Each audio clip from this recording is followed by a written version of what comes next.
بسم اللہ الرحمن الرحیم الحمد للہ رب العالمین والصلاة والسلام علی سید الانبیاء والمرسلین وعلی آلہ الطیبین الطاہرین واصحابہ الاکرمین اجمعین اما بعد۔ بزرگان ملت، برادران عزیز، جس طرح آپ اور ہم یہ جانتے ہیں کہ اللہ کی ذات پاک ہے، اس کے صفات پاک ہیں، اس کے افعال پاک ہیں، اس کے آثار پاک ہیں، ان میں کوئی نقص نہیں ہے، کوئی خرابی نہیں ہے۔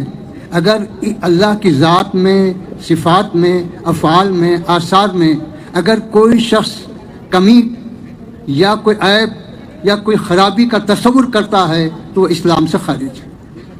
اللہ کی ذات، صفات میں کوئی نقص اور عیب نہیں۔ اسی طرح میرے بزرگوں اور دوستوں، مخلوق میں حضور پاک علیہ الصلوۃ والسلام کی وہ ذات اقدس ہے کہ جن کی ذات میں، صفات میں، افعال میں اور آثار میں کوئی نقص اور عیب نہیں ہے۔ ہر قسم کے نقص سے، ہر قسم کے عیب سے، ہر قسم کی خرابی سے آپ کی ذات پاک ہے۔ اگر کوئی اس میں نقص محسوس کرتا ہے یا کوئی عیب ڈھونڈتا ہے تو وہ اسلام سے خارج ہے، اسلام سے اس کا کوئی تعلق نہیں۔ اسی لیے رسول پاک کہتے ہیں، پاک کا مطلب یہ ہے کہ ہر نقص سے پاک ہے، ہر عیب سے پاک ہے، ہر خرابی سے پاک ہے۔ قرآن پاک اس لیے کہتے ہیں کہ قرآن ہر نقص سے، عیب سے پاک ہے، اور اللہ کی ذات کو بھی پاک کہتے ہیں کیونکہ اللہ کی ذات بھی پاک ہے۔ تو میرے بزرگوں اور دوستو، جس طرح آپ کی ذات، آپ کے صفات، آپ کے افعال اور آپ کے آثار پاک ہیں، اسی طرح وہ تمام چیزیں بھی پاک ہیں جو آپ سے نسبت رکھتی ہیں۔ آپ کی امت، آپ کے اہل بیت، آپ کے صحابہ، آپ کا مقام مدینہ پاک، آپ کا مقام مکہ، یہ بھی پاک ہے۔ کوئی مدینہ کو بھی ناپاک نہیں بول سکتا، بلکہ اس میں کوئی عیب بھی ڈھونڈ نہیں سکتا۔ حالانکہ مدینہ پاک زمین کا حصہ ہے، مکہ مکرمہ بھی زمین کا حصہ ہے، لیکن وہاں بھی کوئی نقص اور عیب تلاش نہیں کر سکتا۔ اگر کرتا ہے تو ایمان کے خلاف ہے۔ اسی طرح میرے بزرگوں اور دوستو، آپ کی شریعت وہ بھی نقص سے پاک ہے، عیب سے پاک ہے۔ آپ کو جو کلام دیا گیا وہ بھی نقص اور عیب سے پاک ہے۔ قرآن میں بھی کوئی نقص نہیں، کوئی عیب نہیں۔ پھر صحابہ آپ کا جو احترام کرتے، صحابہ کو قرآن نے جو تعلیم دی، قرآن نے جو آداب سکھائے، کیا سکھائے؟ بتایا گیا کہ لوگ آپ کے مکان پر آ کر آپ کو آواز دیتے ہیں تاکہ آپ ان کی آواز سن کر باہر تشریف لائیں۔ قرآن کہہ رہا ہے کہ ان میں سے اکثر نہ سمجھ، ان کا تو فریضہ یہ تھا کہ وہ آپ کے نکلنے تک انتظار کرتے، آواز نہیں دیتے۔ یہ ادب سکھایا قرآن۔ پھر اس کے بعد بتلایا گیا، ایک مرتبہ ایک شخص نے کہا، اعدل یا محمد، کہ آپ انصاف کیجیے۔ حالانکہ بظاہر عدل کا کلمہ ہے اور انصاف کا مطالبہ ہے، بظاہر جو ہے کوئی برا نہیں معلوم ہوتا، لیکن حضور پاک علیہ الصلوۃ والسلام نے فرمایا، علم عادل فمن یعدل، اگر دنیا میں میں انصاف نہ کروں تو پھر کون کر سکتا ہے انصاف؟ صحابہ جب سنے تو کہا انہوں نے کہ حضور اجازت دیجئے کہ اس کی گردن مار دیں۔ حالانکہ بظاہر کوئی عیب کی بات نظر نہیں آ رہی، کوئی خرابی کی بات نظر نہیں، لیکن اس میں بھی ایک نقص پوشیدہ کہ حضور سے مطالبہ کیا جائے کہ آپ انصاف کیجئے، یہ بھی عیب ہے۔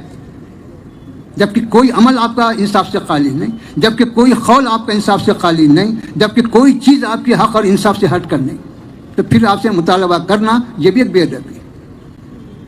پھر اسی طرح میرے بزرگوں اور دوستوں، انبیاء سابقین میں یہ مثال ملتی ہے کہ ان کی بیویاں کافر گزری، تاریخ سے ثابت ہے۔ کافر ہونا یہ عیب نہیں بتلایا گیا، لیکن کسی نبی کی بیوی بد اخلاق نہیں گزری، بد کردار نہیں گزری، یہ تاریخ شاہد ہے۔ کسی بھی نبی کی بیوی کافر گزری ہے سابق میں، لیکن بد کردار نہیں۔ اللہ نے نبی کی نسبت سے ان کی بیویوں کو پاک کردار بنایا، اچھا کردار والا بنایا، نقص سے پاک کیا، عیب سے پاک کیا۔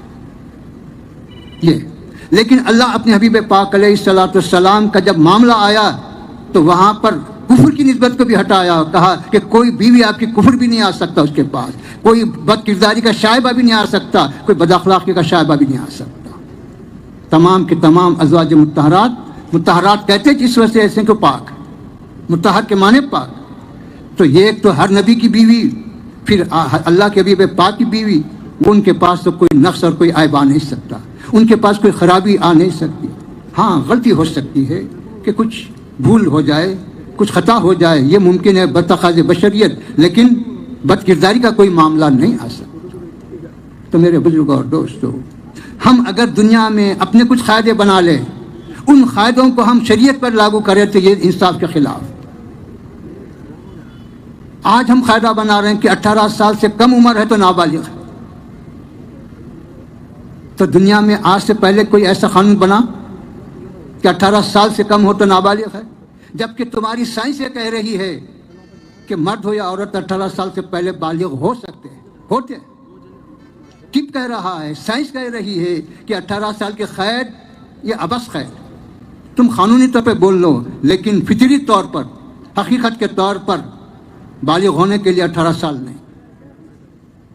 شریعت بھی کہہ رہی، شریعت بھی وہی حکم دے رہی۔ اور شریعت جو کہتی ہے، کیا کہتی ہے کہ لڑکی 9 سال، کم سے کم 9 سال میں بالغ ہوتی، لڑکا کم سے کم 12 سال میں بالغ ہوتا۔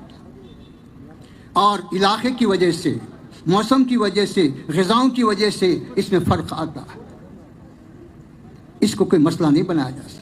یہ فطرت انسانی ہے، اور فطرت انسانی کو بدلنا کسی انسان کے بس کی بات نہیں۔ یہ قدرت کے حال میں، قدرت جو چاہتی ہے وہی فطرت دیتی ہے۔ تو میرے بزرگوں اور دوستوں، حضور پاک علیہ الصلوۃ والسلام کے ازواج مطہرات میں حضرت عائشہ صدیقہ رضی اللہ تعالی عنہا وہ بیوی ہیں کہ جن کا انتخاب آپ کی زوجیت کے لیے اللہ کی جانب سے ہوا۔ حضور پاک علیہ الصلوۃ والسلام کا ارشاد ہے، اے عائشہ، ایک فرشتہ ریشم کے کپڑے میں ایک فوٹو لایا، بتایا مجھے، میں کھولا دیکھا تو وہ تمہاری تصویر تھی، اور فرشتے نے کہا کہ یہ آپ کی ہونے والی بیوی ہے۔ تو اس پر حضور پاک علیہ الصلوۃ والسلام نے فرمایا، اگر یہ اللہ کی جانب سے ہے تو یمضی، اللہ اس کو پورا کرے گا۔ تو یہ انتخاب کسی انسان کا نہیں تھا، یہ اللہ کا انتخاب تھا۔ اللہ کے انتخاب پر حرف لگانا، اللہ کے انتخاب پر عیب لگانا، یہ اللہ پر عیب لگانا ہے، یہ اللہ کے اوپر جو ہے عیب جوئی کرنا ہے، عیب گوئی کرنا ہے۔ تو میرے بزرگوں اور دوستوں، آج جو دریدہ دہنی اور اس طرح کی جو بیہودہ باتیں، یہ بیہودہ حرکتیں کی جا رہی ہیں، میرے بزرگوں اور دوستوں، ہم کو کسی سے معروف ہونے کی ضرورت نہیں، کسی سے متاثر ہونے کی ضرورت نہیں ہے کہ نہیں صاحب 16 سال تھے 6 لکھ دیے، 9 سال تھے 19 تھے 9 لکھ دیے۔ اگر 9 مانتے ہیں تو کیا بگاڑتا، 6 مانتے ہیں تو کیا بگاڑتا ہے؟ کہ قانون تمہارے گھر کا تو نہیں، انصاف تمہارے گھر کی بات تو نہیں ہے۔ جس کو خدا قانون کہے وہ قانون ہے، خدا جس کو حق ہے وہ حق ہے، تم جس کو حق ہے وہ حق نہیں ہوتا۔ تو اس لیے اس میں ہم کو کوئی لاگ نہیں، اس میں کوئی ہم کو جو ہے خوف کی بات نہیں کہ اگر 6 سال کی روایت بھی ہے تو کوئی حرج نہیں، 9 سال کی روایت بھی ہے تو کوئی حرج نہیں ہے، کیونکہ عرب میں 9 سال میں بالغ ہونا یہ عام بات تھی، عام فطرت تھی، عام معاملات تھے۔ تو اس لحاظ سے اس طرح سے جو دریدہ دہنی کی جا رہی ہے، اس کا جواب ہم کو دینا ہے، زبان سے، قلم سے، عمل سے، جس طرح سے ممکن ہو، اور اپنے آپ کو مضبوط بنانا اور اپنی صفوں کو درست کرنا، اور ناموس سے رسالت کی حفاظت کے لیے ہم کو ہمیشہ ہمیشہ کمر بستہ رہنا ہے، کیونکہ جینا ایمان کے لیے ہے، مرنا ایمان کے لیے۔ حضور کی عظمت اور حضور کی محبت ہی تو اصل ایمان ہے۔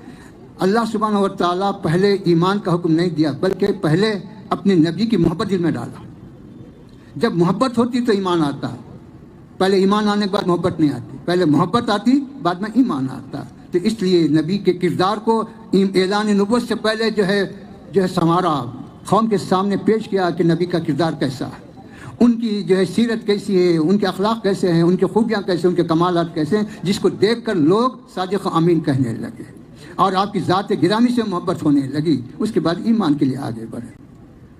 اللہ سے دعا ہے کہ پروردگار تو قادر مطلق ہے، تو ہر فرعون کا جواب دیا، ہر فرعون کا سر نیچا کیا، اور یہ قیامت تک تیری سنت ہے، یہ تیری عادت ہے کہ ہر فرعون کو تو ذلیل کرتا ہے، اور ہم سے ہمارا معروضہ یہی ہے کہ اس زمانے کے جو فرعون ہیں ان کو تو ذلیل کر، مسلمانوں کو عزت و آبرو سے نواز، اور ہمارے حضور پاک علیہ الصلوۃ والسلام کی عزت و ناموس پر جو دریدہ دہنی کی جا رہی ہے، ہم تو کمزور ہیں، ہم تو ناتواں ہیں، لیکن تو قادر مطلق ہے، تو اپنے قدرت کاملہ سے اس کا انتقام لے۔